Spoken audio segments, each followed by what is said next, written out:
Well, everybody, welcome to another edition of Inside Golf. The statue of Arnold Palmer that was unveiled just about a year ago. Yes, it's been that long since we lost the king, but this was Arnold Palmer's Bay Hill. Hi, I'm Harry Donahue, back in Orlando, and glad to be back here at Bay Hill. As I mentioned, this was Arnold's spot. He used to play in the shootout maybe 5 or 6 times a week. Well, coming up today, we're going to find out more about the shootout, who was involved, and what were they playing for, and a lot of camaraderie. Next on Inside Golf, the shootout from Arnold Palmer's Bay Hill. Inside Golf is presented by Destination Montco Golf.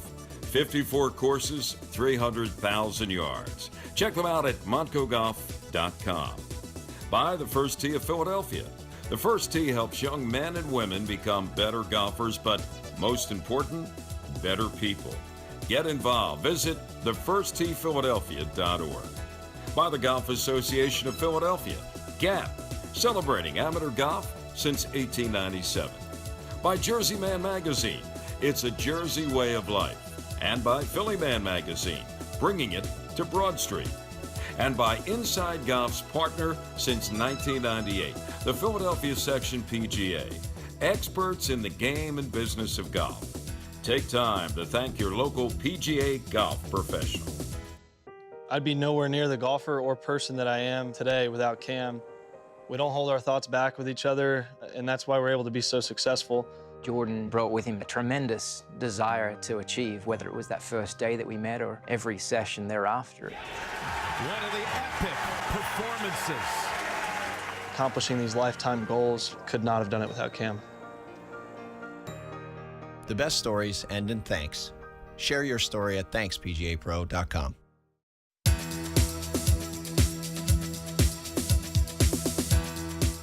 Welcome back to Inside Golf from Bay Hill in Orlando, right in front of the Arnold Palmer statue with Arnold's dentist, also his photographer, and more importantly, one of his best friends, Dr. Howdy Giles from Wilmington, Delaware. Good nice to see you, Howdy. Nice to see you, Harry. This is awesome. Appreciate you coming down. It's great to be back here at Bay Hill. We're here on a special occasion. Well, every day almost is a special occasion for a lot of the Bay Hill members. Arnold used to play in it regularly. You still do. The shootout starts at 12 o'clock. In fact, the first group just teed off here at Bay Hill on number 1 behind us. What's the format, Howdy, of the shootout? They take fivesomes, and Arnie would play pretty much 6 days a week in the shootout. And they would take 3 of the best balls of the fivesome.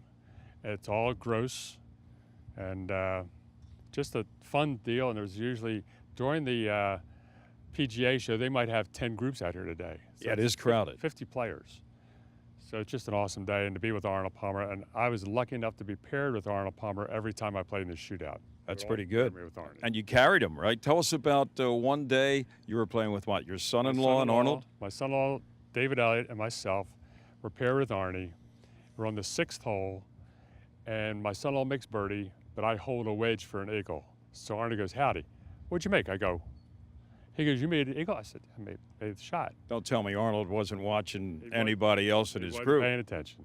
Oh, boy. So, and we carried the team that day, my son-in-law and I. Unbelievable. Howdy, it's always a pleasure to be here at Bay Hill with your buddies, and now standing in front of the statue that was erected here last year, almost a year ago, in time for the Arnold Palmer Bay Hill Invitational. Yep, they unveiled it at the tournament. Howdy, always a pleasure. Thanks for the stories. Thanks for keeping us up to date on the shootout here at Bay Hill. It's always great to be with you, sir. Thank you. Bruce Walters, he's been at Bay Hill for 25 years, right, Bruce? I guess, yes. 25 plus years, native of Kentucky, big Wildcat fan, and a favorite partner, I understand, of Arnold Palmer himself. Tell us about those days. Well, they were a lot of fun. We played most every day, and we just had a ball playing golf. Arnold liked to play golf more than anybody ever knew in my lifetime. What did he teach you about the game, about as a competitor, from a competitor's standpoint? You know, so many things I really don't, it's hard to explain. It's not to give up, You never know what's going to happen. Play one shot at a time. Most everything you've heard about as a golfer, Arnold tried to instill in you. I used to compete a long time ago, and Arnold would talk to me about it. But just most things that most everybody that played has heard about. Now, you were pretty good, as you mentioned, golfer. You're a scratch golfer when you first came here to Bay Hill, and you used to play Arnold, maybe a little side bet. You were scratch, and he'd give you six and a half shots. He would give me 6 shots, 6.5 shots. And how'd that work out most of the time? Most of the time it worked out pretty well in Arnold's favor. But I still kept after him, so we had a lot of fun. What if you were on a par 5 and, had a chance to go for it in 2 and decided to lay up? Would he get on you? What in the hell are you doing? Put that iron up. Go for it, huh? Yeah. Whether he was your partner or your opponent. That's right.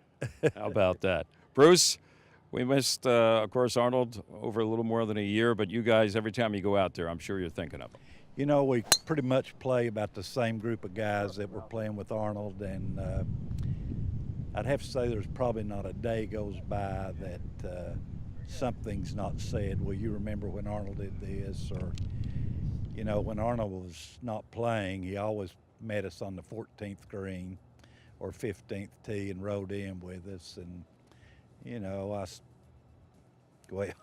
I can imagine. Yeah. You played 25 years with a guy as close as you were to him.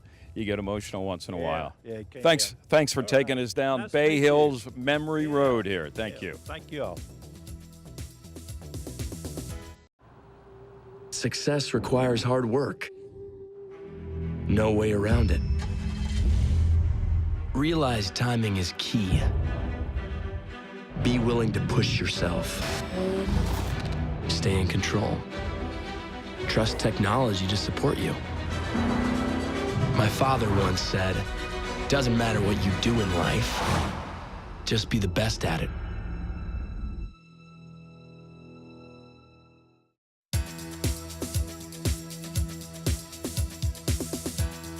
Well, every time we come to Bay Hill, it's such a pleasure because we're going to run into Dow Finsterwald. Dow, you look as good as you did it back in '58 when you won the PGA Championship Atlanta. It's funny. I feel different. Don't let them fool you. Okay. We're watching you drain putts here and everything. I got a free putting lesson, but today we're talking about the famous shootout among some of the Bay Hill members. And Dow used to play on a regular basis, right? I did, and Arnold had a schedule. He'd come to his office about 8:30, get his stuff cleaned out by 10:30, 11 o'clock, have some lunch, and he'd be right in the middle of the shootout. Right. Or the leader of the shootout. The leader of it. And you never know on a given day who's going to show up, obviously, but you played on a regular basis. Arnold tried to get in there as much as possible. Some of your finest memories of playing with these, most of them are amateurs, right? There aren't too many pros. Well, that's very true, but we do get a good sprinkling of professionals. You need to balance a team, so it's a fair competition, and it's guys that really like to play golf. Speaking of pros, if I'm not mistaken, Tiger Woods even played in 1 or 2 shootouts back in the day. Yeah, when he lived over at Isleworth, he'd drop in now and then. I don't know if you want to call it a practice round, but how many times did he win here? A lot. Oh, I think it was something like 7 or 8. Right. How about once the 18 were finished? How about at number 19? A lot of shenanigans going on in that grill room. Well, the 19th hole is at scratch. There are no handicaps. You just grab the glass and drink it. I got you. When was the last time you actually were a regular in the shootout? Oh, it's been 3-4 years now. Okay. It's not so much that I don't compete, but I feel like I handicapped the other 3 players, or 4. There are times we play fivesomes, but it's okay if you hurt yourself, but when you start hurting other players, and it's time to move. Let's say not helping others. It's time to move on. Yes, so let's catch up. Since we last saw you, I'm wearing this in honor of you, my Lanark logo. Oh, I see that. And I know this is a big year. This is going to be the 60th anniversary, folks, of the year 1958. First time they played the PGA Championship in medal competition, stroke play, not match play. And this gentleman, Dow Finsterwald, came out numero uno on the scoreboard. Certainly it was a big thrill for me, and made a lot of changes in my life, and I've got a very soft spot in my heart for Lanark. The changes are wonderful, and the condition has improved. It was always very good, but you know, they've just gone that one step further. They still have those small greens, especially on 18. They all seem too small to me. Didn't seem to bother you back in 58. 11-time winner on the PGA Tour. Won the PGA Championship. Finished third twice in the Masters. Third in the U.S. Open. Dow, continue. I should have gotten a putting lesson, but thanks very much again. If you don't want to follow my stroke. Dow Finsterwald, folks. One of the great ones here at Bay Hill. Another member here at Bay Hill. Started off just as somebody coming from the north and playing and staying here at Bay Hill, but he got involved in a shootout. His name is Rob Lavoie. Thanks for taking time out, Rob. First of all, you have an interesting history just with Arnold Palmer. Tell us about that, how it all began. Sure, Harry.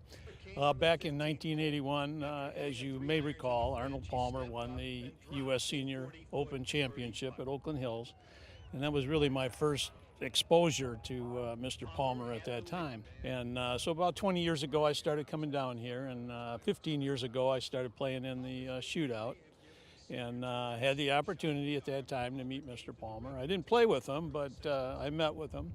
And I think at that time Mr. Giles was kind enough to take my photo with him. Somebody did anyway, so I've got that keepsake, a nice photo with Mr. Palmer. And I think one of the more exciting things is that in the locker room after the shootout's done, they post all the scores. So you see what your score is hole by hole, and you can, and I compared that to the king, and it just so happened that particular round of golf I tied the king, so it really made my day. I'm sure it did. Thanks for sharing, Rob. You're welcome, Harry. We're with Dick Ferris, standing right behind the first tee, a place that you're very familiar with, Dick, because you've been down here, what, 30, 35 years? Yes, sir. Yes, sir. I have, and been a long time and playing the shootout probably 5 days a week, and I absolutely love it.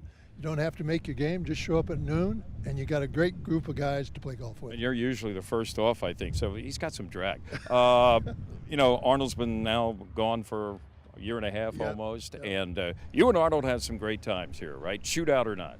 We've had great times for over 45 years together. I brought Arnold in and made him a partner with us at Pebble Beach, and it was a great experience. He and Clint Eastwood were together with us from the beginning, and Clint's still with us, and we think of Arnold often. You know, Arnold had a great memory. It was unbelievable, his memory. And so one day we were taking off out of Kansas City. Arnold was flying a Cessna Citation 1, and I was flying a Learjet. And so I said, Arnold, you go ahead and leave first, and I'll follow. Well, about 10 minutes out, I called 1 Alpha Pop. This is 9-4 GP. We're about 2,000 feet above you and about 2,000 feet off to your right. We'll see you when you get there.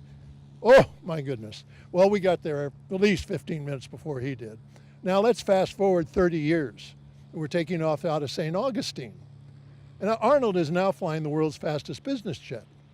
That's the Citation 10. Well, I took off in my Lear. Arnold said, you go first, go ahead. So I took off, and we're headed back to Orlando. It wasn't 5 minutes, and all of a sudden I hear 9-4 golf pop. This is 1 Alpha Pop. We're 2,000 feet above you, off to your right. We'll see you when you get there. Threw it right back at 30 you. years later. Great story. Dick, thanks for sharing that. Okay. Good luck at the shootout today. Thank you. Thank you very much. Well, hiding behind his hat and his sunglasses, this is Ken Harrelson, a.k.a. the Hawk. Ken, how you doing? Everything's good. Not too many guys played Major League Baseball and the PGA Tour, but you did. In fact, you got a connection since we're from Philadelphia, and that was the first thing when you found out where we're from. You said, oh, White Marsh Valley. I played there one day, and there was a hole, I forget what it was. I was driving down this way, and I could hit it a really long way, and I pushed it bad, and Lionel Hebert was on this other green down there. And I had to walk across this green to get to my ball, and he looks at me, and he says, Hawk, he says, you know what? He says, I saw those cowboy boots you had on coming out to the course today. He says, where are you going to have to go get that ball? You better put those boots back on. You know, your career took you into the broadcasting booth. In fact, you're still doing some White Sox games. And how about Philadelphia, baseball-wise? Do you have any connection to Philadelphia? Well, Charlie Manuel's a long-time friend of yours. Great. You know, I love Charlie Manuel, you know, and then people don't understand what a great baseball town Philadelphia is. You know, they got great fans, and they have as a fan, and I don't disagree with it, they have a right to be tough. They're paying the money. They're buying the tickets. Absolutely. And that's what Rocky Calavio used to tell me all the time. You know, he said, when somebody comes to get your autograph, you sign it. And then Arnold, of course, was a stickler for that. He said, when you sign an autograph, sign it where they can read it. Hawk, how's your handicap these days? Oh, I suck. At least you're honest. Kenny, Ferris, you just talked to Ferris. Ferris is going to get me another 100, 100 and a half. There you go. He turned me from the hawk to the pigeon. To the pigeon. I heard all about it. Do you have a shot that concerns you? A downhill putt at Torresdale usually gets. Well, that's like every putt.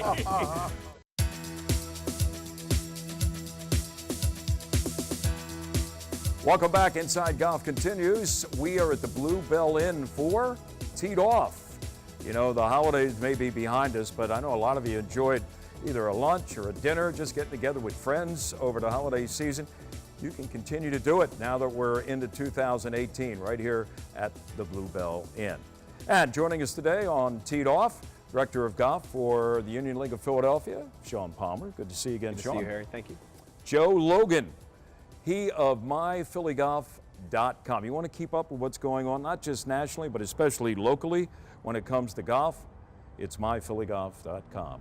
And from the Golf Association of Philadelphia, the newly, I don't know, do they install presidents or do you just Not that I know walk of. in one day? There's no anointing. No installation?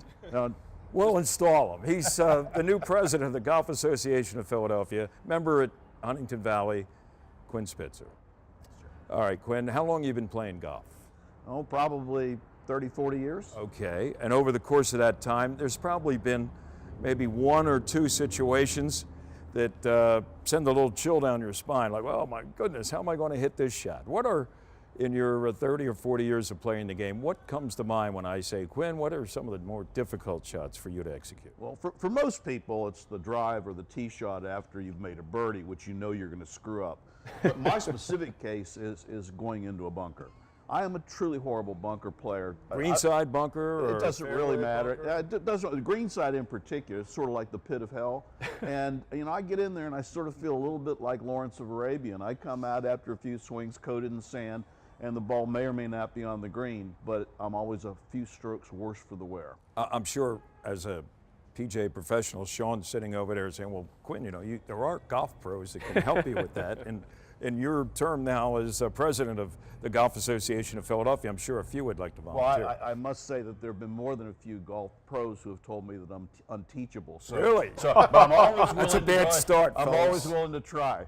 Okay, so there it is. How about you, Joe? How long you've been playing the game? 30 or 40 years, right?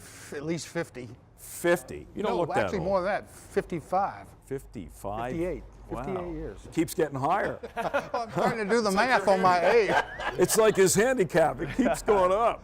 Well, like a lot of golfers, at any given time, something is always wrong with my golf game. It's not always the same, you know. But anyone who's ever played golf with me would tell you two things. One would be the tee shot. If there's OB right, if there's OB right, that's where I'm going, like a magnet. And the other and if one, there's no OB right, you're not a going problem. there? You Not don't a go? problem. You just got to put out of bounds over there. Wow. And I know it's like bats in a belfry. And the other thing would be a 4 to 5 foot putt that matters. I can gag that with the best of them. It just, you know, I just stand over it and start doing that, and really bad things happen. All of a sudden, a whole nother creature People takes avert over. their eyes. They don't even just like no. Wow. So OB right and a 3-footer.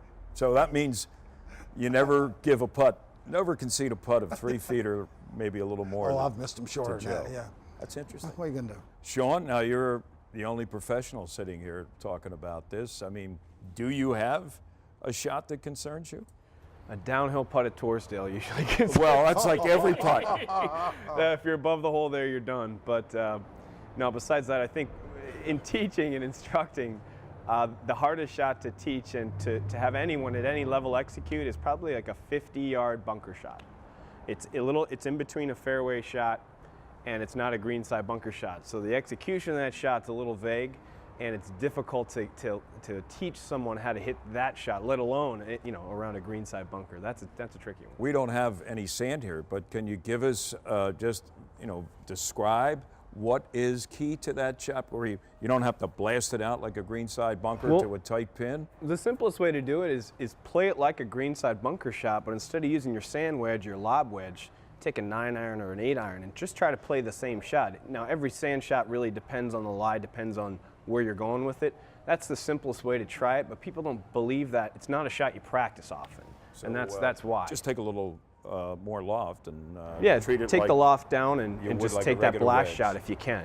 Tough shot to judge the distance. And in terms of, and anybody that's been to the Union League at Tarsdale knows exactly, he wasn't kidding about downhill putts, because virtually and they soften one when you did the restoration? First hole. Yeah. And if you played it, you'd probably say, they softened this? But point being, I mean, what do you have to do out? You know how they always used to say, hit it out on the toe? Yeah, you learn. Kind of take a little bit of the distance off. Is that basically the best key to putting at Tarsdale? Yeah, you're trying to plan your second putt. And you learn how to hit it just off the very edge of the putter so it just deadens the ball and doesn't get too far ahead. But there's some spots on our third green, for example, 13. Good luck. I mean, it's just tough. Absolutely. And as I mentioned, Quinn is a longtime member at Huntington Valley. And if you've ever played there, the caddies or members will tell you always everything breaks to the valley, even though it may not look like it's breaking to the valley, but it does. It's an optical illusion, and you have so many people who haven't played there, and you sit there and you say it's going to break the valley. They say, you're telling me it's going to break uphill? And I said, you go ahead, putt it the way you want to, but it's going to end up over here. And if you do, you don't get a mulligan in a match especially, right? Typically not. That's amazing, right? I don't think I've ever played on greens that can be, like you said, an optical illusion. I mean, it's one thing to look at the greens at Tarsdale and a lot of other courses. You're going downhill. But at Huntington Valley, that's something that, unless you're with experienced players there, you have no idea what's going to happen. People would argue we've won so many GAP team match championships largely because there's a huge advantage in having knowledge of that golf course. Unbelievable. Joe, let me go around, but I'll come back to you. How do you make your misses better? Okay, I know you got that mental thing about out of bounds, right, but I mean, so what do you do to compensate? Play less golf. Or stay away from golf courses with stakes on the right side. When I figure it out, I'll get back to you. I just sort of, hold my breath and swing. Okay. And Sean, what do you tell pupils, to try to, look, if it's a mental thing or a physical thing, to make a missed shot better? Typically, what's the key? miss, like Joe, the 4-footers, it's typically in your head. Yeah, and whatever you're focusing on, if there's second hole at Marion, there's Ardmore Ave on the right-hand side. If all you're thinking about is Ardmore Ave, and gosh, I hope I don't hit it in Ardmore Ave, well, guess where it's going? So if you focus on the other thing and kind of train your mind to aim small at something else, that usually helps a little bit. And Quint, for your bunker mania or whatever, phobia? We joked a bit about it, but I think Sean's absolutely right. If you really want to invest money wisely, one of the things that you really need to do is get some lessons. And if you know there's one shot that you hit consistently poorly, work on that particular shot with your local pro. And if you're willing to dedicate the time to it, and you have a good pro, and we have an outstanding group of them here in Philadelphia, you'll see that shot improve dramatically. Okay, and Joe, for you, if any Marion members are out there and are thinking, bring them out, folks. Forget that tee shot on 2. He's a wonderful, wonderful partner on the golf course. Enjoyable guy. He's got a lot of stories. If he manages to spray it right, I've hit that road, exact road. As long as the caddies are out there holding up traffic, you're fine. Yeah, they're going to put up a big net on the second hole at Marion. But not as often as Steve Stricker did. That's not happening. And we'll be back with more of Inside Golf in a moment. Located in Blue Bell, just a short drive from Plymouth Meeting, Bluestone Country Club offers a setting that's close at hand but feels like a world away. Bluestone offers a championship caliber golf course, practice facilities including a large driving range, separate chipping and putting areas, and a staff of PGA professionals. At the Country House at Bluestone, you'll find excellent food, superb service, and an outstanding setting. Their expert staff will assist in planning your next event, whether it's a wedding or simply a luncheon, dinner, or cocktail party. Check out Bluestone's variety of membership options. Much more than a golf course, Bluestone is a community.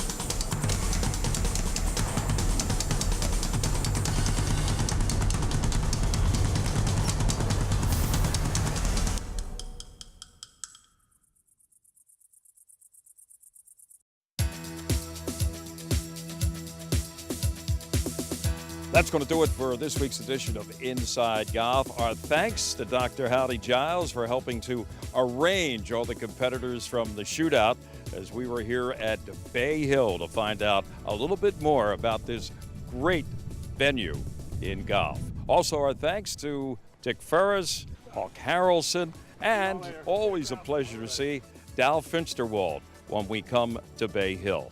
I'm Harry Donahue. Remember, no matter how bad it's going for you out there, don't pick up. And we'll see you next time right here on Inside Golf. Inside Golf is presented by Destination Montco Golf. 54 courses, 300,000 yards. Check them out at montcogolf.com. By the First Tee of Philadelphia. The First Tee helps young men and women become better golfers, but most important, better people. Get involved. Visit thefirsttphiladelphia.org. By the Golf Association of Philadelphia, GAP, celebrating amateur golf since 1897. By Jersey Man Magazine, it's a Jersey way of life. And by Philly Man Magazine, bringing it to Broad Street. And by Inside Golf's partner since 1998, the Philadelphia Section PGA, experts in the game and business of golf. Take time to thank your local PGA golf professional.